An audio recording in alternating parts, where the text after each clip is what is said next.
జై శ్రీకాంత్ రెడ్డి అన్నకే జై జగన్ రాయచోటి వేరే జగన్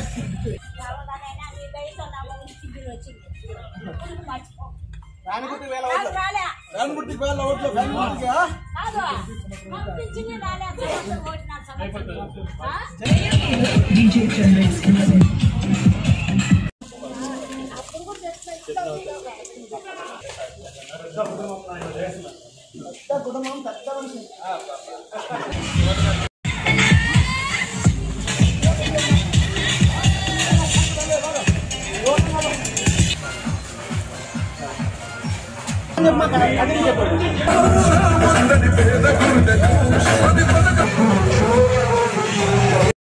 గౌరవ ప్రతిపక్ష నేత చంద్రబాబు నాయుడు గారు ఎన్నికల ముందు వచ్చి ఈ ప్రాంతానికి సంబంధించి ఏదైనా జరగబోయే రోజులలో మంచి కార్యక్రమాలు చేస్తాడని చెప్పి ఆశించారు. తన 15 సంవత్సరాల ముఖ్యమంత్రి పరిధిలో ఏమి చేయగలిగాడో చెప్తాడు అని వివరిస్తాడని అందరం భావించాం. ప్రతి ఒక్కరికి కూడా తెలుసు తన 14 సంవత్సరాల పాలనలో రాయచూట్లో ఇరువంత పని కూడా తను చేయలేదు అని చెప్పి, ఏ చిన్న పని కూడా, ఏ చిన్న ప్రజలకు ఉపయోగపడే కార్యక్రమం కూడా చేయకపోగా ఎన్నికల సమయంలో వచ్చి జగన్మోహన్ రెడ్డి గారి పైన బురద చల్లేటువంటి కార్యక్రమం, అభ్యర్థులమైన మా పైన ఏదో రాలిసిరే కార్యక్రమం చేసిపోవటమే రాజకీయ నైజం అనుకున్నాడు చంద్రబాబు నాయుడు గారు. తనని ఒక్కటే ప్రశ్నిస్తున్న తనని గాని తన పార్టీ సానుభూతి పనులు గాని, మీకు 14 సంవత్సరాల అధికారంలో ఉండే అవకాశాన్ని ప్రజలు ఇచ్చినప్పుడు ఇది ఫలానిది మేము ఇది చేయగలిగాం, ఇది చేయడంతో ప్రజలకు ఉపయోగపడింది, మేము ఫలానా కార్యక్రమం ప్రవేశపెట్టాం దానివల్ల ప్రజలకు ఉపయోగపడింది అని చెప్పేటువంటి ధైర్యం మీకు లేకపోయింది.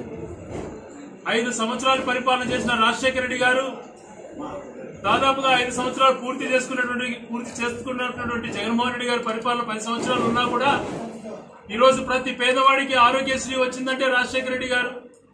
ఏ ఇంటికి వెళ్ళినా ప్రతి ఒక్కడు కూడా షర్ట్ ఇప్పి ఓపెన్ హార్ట్ సర్జరీ లక్షల ఖర్చు అయ్యేటువంటిది మాకు ఫ్రీగా జరిగిందని చెప్పేటువంటి పరిస్థితి. ఎన్నెన్నో రోగాలు వస్తే మాకు యాక్సిడెంట్ అయినా, కాలుకు ఇది దెబ్బ తగిలినా, ఏది జరిగినా కూడా మాకు ఆరోగ్యశ్రీలో వచ్చిందని వేల మంది చెప్తున్నారు. మా ప్రాణాలు కాపాడాడు రాజశేఖర రెడ్డి గారు యొక్క స్కీమ్ వల్ల అని చెప్పేటువంటి ధైర్యం మాకు. పేదవారు పై చదువుకోవాలంటే చదువుకోలేక మానేసే పరిస్థితులలో ఫీజు రియంబర్స్మెంట్ వల్ల వేలాది మంది ఈరోజు చదువుకొని బయట దేశాలలో కానీ, బెంగళూరు, హైదరాబాద్, చెన్నైలో కానీ ప్రతి ఊర్లో మహిళలతో సహా ఈరోజు పనులు చేసుకుంటున్నారు ఐటీలో. అంటే ఆ ఫీజు రియంబర్స్మెంట్ వల్ల కాదా అని చెప్పి చంద్రబాబు గారిని నేను ప్రశ్నిస్తున్నాను.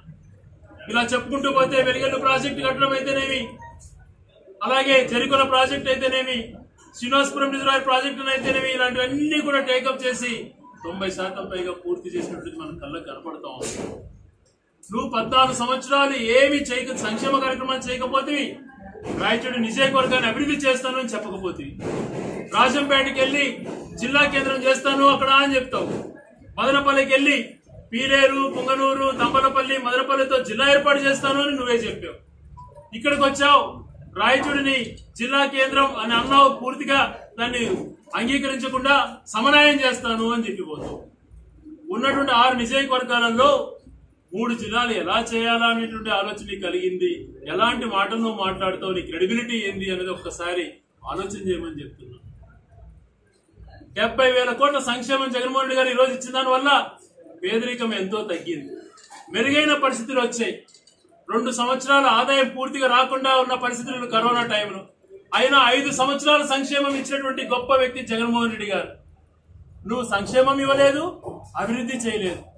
ఈ రోజు ప్రతి గ్రామానికి వెళ్తే సచివాలయం, హెల్త్ క్లినిక్, రైతు భరోసాలు, లేదా డిజిటల్ లైబ్రరీలు, పాల కేంద్రాలు కనపడుతున్నాయి.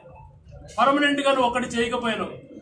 రాయచూట్లో ఈరోజు హాస్పిటల్ నుంచి ఏ కార్యక్రమం తీసుకున్నా అక్కడ జరుగుతున్నటువంటి డెవలప్మెంట్ ఎన్నెన్నో జరుగుతున్నాయి. అవన్నీ కూడా రాజశేఖర రెడ్డి గారు కొన్ని జరిగాయి, ఇప్పుడు జరుగుతున్నాయి. కానీ నీ హాయంలో ఏమీ జరగకపోయా. అభివృద్ధి చేయలేవు, సంక్షేమం చేయలేవు. కేవలం జగన్మోహన్ రెడ్డి గారిని ఆడిపోసుకోవడం, అభ్యర్థుల పైన తిట్టిపోవడం, రెచ్చగొట్టడం మీ కార్యకర్తలు. అదొక్కటే నువ్వు చేయగలిగేది. 70,000 సంక్షేమం 70,000 కోట్ల సంక్షేమంతోనే జగన్మోహన్ రెడ్డి గారు నిజంగానే ఆర్థిక పరిస్థితులు ఉన్నా కూడా ఏ రోజు కూడా ఆర్థిక పరిస్థితులను తప్పించుకోకుండా చేస్తూ వచ్చాడు. 70,000 కోట్ల సంక్షేమానికి ఉద్యోగాలు జీతాలు 5వ తేదీ ఇస్తాడని మాట్లాడిన చంద్రబాబు నాయుడు గారు మరి ఆయన 3 లక్షల కోట్ల హామీలు ఇచ్చాడు. బడ్జెట్ కేటాయింపులు అన్ని చేసుకుంటే 70,000 కోట్లకే మనం అల్లాడుతుంటే 3 లక్షల కోట్ల పైన హామీలు ఇచ్చావు. మరి ఎలాగ చేస్తావు, ఆ హామీలు ఎలా నెరవేరుస్తావు అంటే అది చెప్పలేదు. ఎన్నికల సమయంలో ఏం చెప్తే నమ్ముతారు, ఏదో ప్రజలలో ఒక సెంటిమెంట్ రేకెత్తించచ్చు అన్నటువంటి ఆలోచనలతో ఎన్నికలకు పోయేటువంటి నైజం బయటపడతాం. ప్రజలు ఎవరు కూడా నేను నమ్మరు, విశ్వసించరు. ఎందుకంటే నీ క్రెడిబిలిటీ లేదు. క్రెడిబిలిటీ ఉంది అంటే జగన్మోహన్ రెడ్డి గారికి ఉంది, చెప్పిందే చేయగలుగుతాడు అని చెప్పి. ఈ రోజు ఆయన ఏదైనా చెప్పిండొచ్చు, ప్రజలు నమ్ముతారు. కానీ తను ఏది చేయగలుగుతాడో, ఏది అవకాశం ఉంటుందో, ఏదైతే ప్రజలకు ఉపయోగపడుతుందో అవి మాత్రమే చేస్తాను అని చెప్పి మేనిఫెస్టోలో చెప్పాడు అంటే ఒకసారి ఆలోచన చేయాలి. ఈరోజు రైతు భరోసా అన్నటువంటిది ఇచ్చేది, దాన్ని మాఫీ కింద మార్చొచ్చు కదా అని అనేక మంది చెప్తుంటారు. కానీ ఆర్బీఐ నామ్స్ ప్రకారం అది చాలా అవకాశం వాళ్ళు ఇవ్వట్లేదు. అదే రీతిలో 80,000 రూపాయలు రైతులకు సాయం చేయాలని చెప్పి సంకల్పించారు. గతంలో కూడా 50,000 అని చెప్పి 67,500 రైతు భరోసా కింద ఇచ్చినటువంటి వ్యక్తి జగన్మోహన్ రెడ్డి గారు. ఏ రకంగా చూసుకున్నా కూడా మంచి కార్యక్రమాన్ని చేపడుతున్నాడు కాబట్టి ప్రజల్లో ఆదరణ లభిస్తూ ఉంది. అది లేకుండా ఇష్టానుసారం మాట్లాడటం, వ్యక్తిగతంగా దూషించడం, వెనకల నుంచి స్లిప్పులు రాసిస్తే చదవటం, ఆయన చదవటం, మీ పత్రికలలో భూపకాసులను రాయించుకోవడం హెడ్లైన్స్. నేను ఏ రోజు ఛాలెంజ్ చేశా, రెవెన్యూ రికార్డ్స్ అన్ని కూడా ట్రాన్స్పరెంట్ గా నోటీస్ బోర్డులో పెట్టాం. ఏ చిన్న తప్పు జరిగినా కూడా రాజకీయాల్లో వదిలేస్తానని చెప్పి ఆ రోజు ఛాలెంజ్ చేసిపోయినాను నేను. మరి అన్ని మీ వాళ్ళ ఏ బండారాలు బయటపడితే కనీసం మాట్లాడకుండా భయపడిపోయినటువంటి మీరు నా గురించి మాట్లాడతారు. నేను ఈ రోజు ఒక్క చిన్న తప్పు కూడా చేయలేదు అని చెప్పి ధైర్యంగా చెప్తాను. నేనే రింగ్ రోడ్ అలైన్మెంట్ చేయించాను. నాకేమైనా పొలాలు ఉన్నాయా? 6,000 కోట్ల రూపాయల వ్యాపారం జరిగింది రాయచోటి చుట్టుపక్కల. పేద ప్రజల కోసం పాటుపడ్డాను. ఈరోజు జిల్లా కేంద్రాన్ని తీసుకొచ్చాను. చుట్టుపక్కల పూర్తిగా 6 మండల స్థాయిలో భూముల వాల్యూలు పెరిగాయి, రైతులకు మేలు జరిగింది. ఎంతో కాలంగా పరిష్కారం కానీ చుక్కల భూముల సమస్య పరిష్కారం చేశాం జగన్మోహన్ గారి వల్ల. పేద రైతులకు మేలు జరిగింది. వాళ్ళ స్వాధీనంలో ఉన్నటువంటి భూమి వాళ్ళు అమ్ముకోవడానికి అవకాశం లేకుండా ఉంటే ప్రతి రైతుకు కూడా 20 సంవత్సరాల అనుభవం ఉన్న ప్రతి రైతుకు అతనికే పొలాలు అందే విధంగా అతనికి అమ్ముకుంటే రైట్స్ కల్పించిన ప్రభుత్వం జగన్మోహన్ గారిది అయితే నిందలు వేస్తూ భూములు లాక్కుంటారని మాట్లాడుతున్నారు.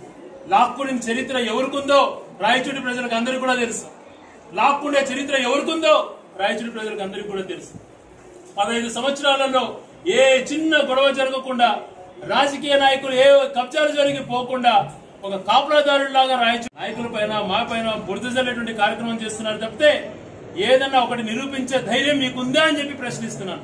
నేను అనుకుంటే మీ అన్ని మీరు ఏమేం చేశారో, ఏం అక్రమాలు చేశారో, ఎవరు భూమి జరిగిపోయారో చిట్టా ఇప్పితే తల కూడా ఎత్తుకోలేరు. మీరు ఒకరి గురించి మాట్లాడటమే.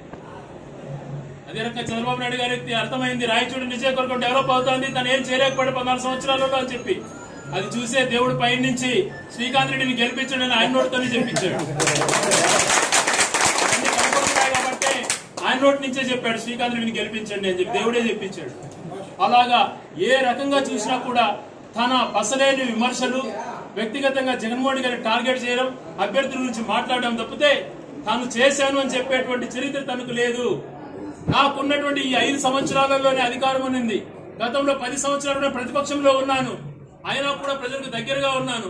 ఈ అధికారంలో ఉన్న 5 ఏళ్లలో 2 ఏళ్లు కరోనా పూర్తిగా ఉన్నా కూడా కరోనా టైంలో కూడా ప్రతిరోజు లాక్డౌన్ లో ప్రజల దగ్గరకు వచ్చాను.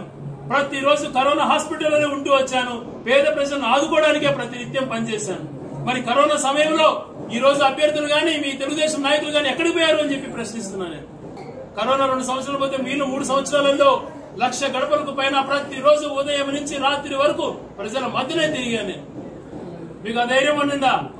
కేవలం ఆర్భాటాలు, హంగు ఆర్భాటాలు, వెదజల్లడం, బురద జల్లే కార్యక్రమం చేయడం, వ్యక్తిగత విమర్శలు చేయడం, ఇది రాజకీయ ప్రచారం అంటే. దానికి ప్రజలు ఎవరు హర్షించరు. ఏమి చేశాం అన్నటువంటిది నేను గర్వంగా చెప్తున్నాను. చాలా కార్యక్రమాలు రూపకల్పన కల్పించాం. గండికోట నుంచి ఏదైతే నీళ్లు తేవాలనుకున్నామో 70% పనులు వెలిగల వరకు పూర్తి చేయించాం. 2,200 కోట్ల పైగా. మిగిలిన కార్యక్రమాలు ఏవైతే చెరువులకు నింపాలన్న కార్యక్రమాన్ని ఖచ్చితంగా 2-3 సంవత్సరాల్లో పూర్తి చేస్తానని చెప్తున్నారు. 260 కోట్లతో వాటర్ గ్రిడ్ అన్నటువంటిది టెండర్స్ పిలిచి పనులు మొదలయ్యాయి. డిజైన్స్ అన్ని అప్రూవల్ అయినాయి. 2 సంవత్సరాల్లో పనులు పూర్తి అవుతాయి. అదే రకంగా 100 కోట్లతో కలెక్టరేట్ మొత్తం కూడా ఆ రాయచూటి రూపురేఖలే మార్చిపోయే 2,50,000 ఎస్ఎఫ్టీతో కట్టబోయే కలెక్టర్ భవన నిర్మాణం ఒక దిక్కుచి అవుతుంది. అది 18 నెలల్లో పూర్తి అవుతుంది. ఆ టెండర్ కూడా కేసీ పైనటువంటి ఎవరైతే మహనీయుడు అంబేద్కర్ విగ్రహం నిర్మించాడో ఆ కాంట్రాక్టర్ కే వచ్చింది కాబట్టి అది అనుకున్న సమయానికంటే ముందు పూర్తి అయ్యేటువంటి పరిస్థితులు ఉన్నాయి. 190 కోట్లతో పీజీ సెంటర్ పనులు ప్రారంభం అవుతున్నాయి. 100 బెడ్ హాస్పిటల్ ఈ రోజు అద్భుతమైనటువంటి సిస్టంతో హాస్పిటల్ కట్టడం జరిగింది. 1400 ఓపీ పేషెంట్స్ అడిగిపోతున్నారు. 4 అర్బన్ సెంటర్లు. ఒకప్పుడు డిఎస్పీ కూడా లేని మన రాయచూట్లో ఈరోజు ఎస్పీ, ఆర్డీఓ కూడా లేని మన రాయచూట్లో ఈరోజు కలెక్టర్. ఇలాంటివన్నీ చేశాం. నువ్వు మళ్ళీ దీన్ని చిచ్చు పెట్టాలి ప్రాంతాల మధ్యన, ఇవన్నీ తగ్గించాలనే ప్రయత్నం నువ్వు చేస్తూ మళ్ళీ మాట్లాడుతున్నారు. మరి రాజంపేట చేసి మదనపల్లి జిల్లాను చేసి రాయచూటికి సమన్వయం ఎలా చేస్తాడో ఆయనే చెప్పాలి. మాకంటూ లక్ష్యాలున్నాయి. ఆ లక్ష్యాలు ఏమున్నాయో నేను ఇంటింటికి పాంప్లెట్ లో పంపిస్తున్నాను. ఏం చేశాను నేను డైరెక్ట్ గా మాట్లాడుతున్నాను. ఏం చేయబోతున్నానో నాకంటూ ఒక విజన్ ఉందని చెప్తున్నాను. అవినీతి మనకు అంటకుండా జీవితకాలం పనిచేస్తాను. ఏ చిన్న తప్పు చేసిన రోజున ఆ రోజే ప్రెస్ మీట్ పెట్టి రాజకీయాల నుంచి నిష్క్రమిస్తానని చెప్పి 15 సంవత్సరాల నుంచి నేను చెప్తున్నా. దానికే కట్టుబడి ఉంటా. కేవలం ఏదో రెచ్చగొట్టేసేసి ప్రజల ఎన్నికల సమయంలో బురద కార్యక్రమం చేస్తే వాళ్ళు తుడుచుకోలేరు అన్నటువంటి ప్రయత్నంలో భాగంగా ఆరోపణలు చేయడం కాదు. మీకు దమ్ము ఉంటే ఏదైనా ఒక్కటి తీసుకురండి నేను తప్పు చేశాను అటువంటిది ఛాలెంజ్ చేస్తున్నా. మీ తప్పులు ఎన్నున్నాయో బయటపడడానికి నేను సిద్ధం. మనిషికి రాజకీయాలలో విలువలు ఉండాలి. మాట్లాడే ప్రతి మాట కూడా నిజాయితీ నిబద్ధత ఉండాలి. కష్టపడే తత్వం ఉండాలి. మంచి ఆలోచనలు ఉండాలి. పేదవాళ్ళకి ఎంత మేలు చేస్తామని ఆలోచన చేయాలి. 2,300 కోట్ల రూపాయల సంక్షేమం నియోజకవర్గంలో ప్రజలకు డీబీటీ ద్వారా అందింది అంటే ఇది చాలా గొప్ప విషయం అటువంటి వాళ్ళు మరవలేకపోతున్నారు. కేవలం డీబీటీ ద్వారానే, నాన్ డీబీటీ ద్వారా ఇంకా అనేకమైన కోట్లు. 6,000 మందికి పట్టాలు ఇప్పించిన కార్యక్రమం, 91 జగనన్న ఖాళీలు నిర్మించేటువంటి కార్యక్రమం, రైతులకు భూములు పంపిణీ కార్యక్రమం.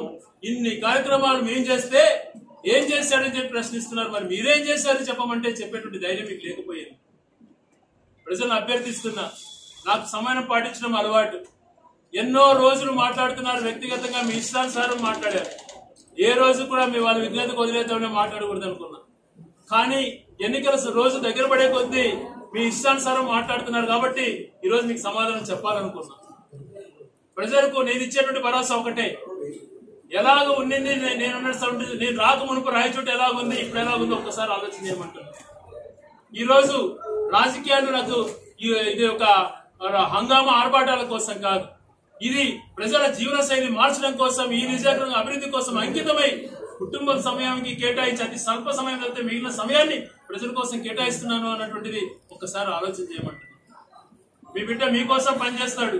ఈ నియోజకవర్గం కోసం పనిచేస్తాడు. అవినీతి పనులు రౌడీజాన్ని ఎంకరేజ్ చేసే క్వశ్చనే ఉండదు.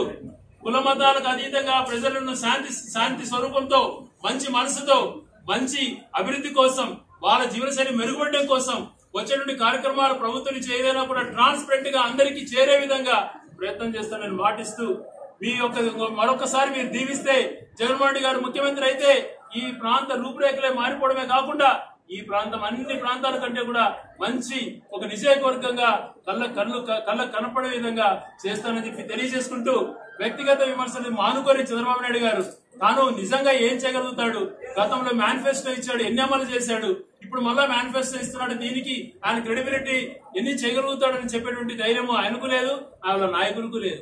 ఏదో మా నాయకుడు మేనిఫెస్టో వదిలాడు, అవి ఫ్రీ ఈ ఫ్రీ అని చెప్తారు. కానీ ఎన్నికలు అయిపోయిన తర్వాత నేనెప్పుడు చెప్పాను అని అంటాడు. ఉదాహరణకు 2 చెప్తుంటాడు జగన్మోహన్ రెడ్డి గారు, రైతు రుణాలు మొత్తం మాఫీ చేస్తాను, బంగారింటికి పంపిస్తాను అన్నాడు. ఎవరికైనా వచ్చిందా అని చెప్తే ఎవరికి కూడా రాకుండా పోయింది. డాక్టర్ రుణాలు మాఫీ చేస్తానన్నాడు, ఎవరికి కనపడలా. 650 హామీలు ఇచ్చాడు, ఏది చేయలేకపోతున్నాడు. ఈరోజు జగన్మోహన్ రెడ్డి గారు హామీలు జగన్మోహన్ రెడ్డి గారు అనేది ఒక చిన్న సంఘటనతోనే రుజువు అవుతుంది. ఎందుకు అనంటే తన తొత్తు అయినటువంటి నిమ్మగడ్డ రమేష్ కుమార్ అనే వ్యక్తితో ఒక పిటిషన్ వేయించి ఈ పెన్షన్లు అన్ని కూడా మళ్ళీ ఇంటికి చేరుతుంటే జగన్కే సానుభూతి ఉంటుంది, ఇళ్లకు చేరకుండా పెన్షన్లు వాలంటీర్ ద్వారా ఆపించండి అని చెప్పి కోర్టులో వేసిన దాని వలన పోయిన నెల కానీ ఈ నెలలో కానీ ఎంతమంది పేదవారు, వికలాంగులు, నడవలేని వారు, ముసలి వారు ఎన్నో ఇబ్బందులకు గురయ్యారు. కొంతమంది ప్రాణాలు కూడా కోల్పోయారు. నిన్ననే రాయచూట్లో ఒక వ్యక్తి కాకులాలకు సంబంధించిన వ్యక్తి కూడా ప్రాణాలు కోల్పోవడం జరిగింది, వాళ్ళ అకౌంట్లో డిపాజిట్ చేసి. ఎందుకు ఇంత వ్యక్తిగత పగ చంద్రబాబు నాయుడు గారికి? మరి నీకు 14 సంవత్సరాల అవకాశం ఉంది కదా, అప్పుడు వాలంటీర్లు పెట్టాలని నీకు ఎందుకు ఆలోచన రాలేదు? ఇంటికి పెన్షన్ పంపించాలని నీకు ఎందుకు ఆలోచన రాలేదు? పేద ప్రజలకు డైరెక్ట్ గా ఇవ్వాలి, కులాలు మతాలు పార్టీ చూడకుండా ఇవ్వాలి అని చెప్పేటువంటి ఆలోచనకి ఎందుకు రాలేదు? కట్టడి చేస్తావు, కమిటీ మెంబర్లు అంటావు, వాళ్ళకే ఇచ్చుకోవాలని అంటావు. మేము అలాగే ఆలోచన చేసుకోవాలంటే ఈ రోజు మా వాళ్ళు అందరూ లక్షాధికారులు అయిపోయినట్టారు.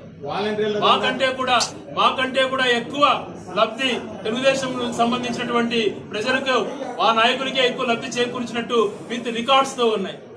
ఇవన్నీ కూడా తెలిసి కేవలం వ్యక్తిగత విమర్శలకే ప్రాధాన్యతనిచ్చినాడు. ఈ రోజు ఆ వాలంటీర్ల వల్ల పెన్షన్ ఇవ్వకపోవడం వలన పండు ముసళ్ళు గాని వికలాంగులు గాని అనేక ఇబ్బందులకు గురవుతున్నారని చెప్పి కూడా తెలియజేసుకుంటున్నాను అని చెప్పి మంచి హామీలు ఇచ్చాడు.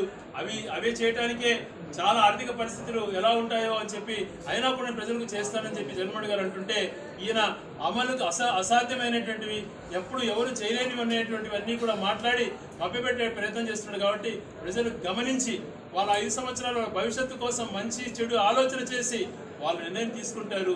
ఆ ప్రజల నిర్ణయం ఎలా ఉంటుందో మాకు వాళ్ళ కళల్లో చూసిన వాళ్ళ స్పందనే మాకు కనపడుతుంది. కాబట్టి మేము ఖచ్చితంగా రాయచూరు నియోజకవర్గంలో గతంలో కంటే కూడా ఎక్కువ మెజార్టీతో విజయం సాధిస్తామని చెప్పి